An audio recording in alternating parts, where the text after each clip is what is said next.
You are looking at Julian's pronunciation guide, where we look at how to pronounce better some of the most mispronounced words in the world, like this other curious word. But how do you say what you're looking for today? Let's learn once and for all how to pronounce this word correctly in English. If you want to learn more confusing vocabulary, especially medical terms that are always super confusing, stay tuned. I've got more videos for you.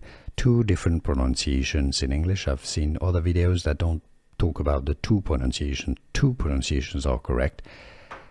Hemiplegia. Hemiplegia.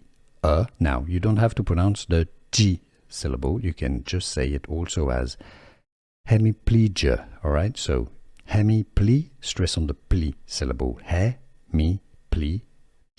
or 2 different pronunciations again that are correct, hemiplegia. And now you know. Here are more videos on how to pronounce more confusing words and names too many mispronounced. Like this video if you found it useful. I appreciate your support. I'll see you soon and thanks for watching.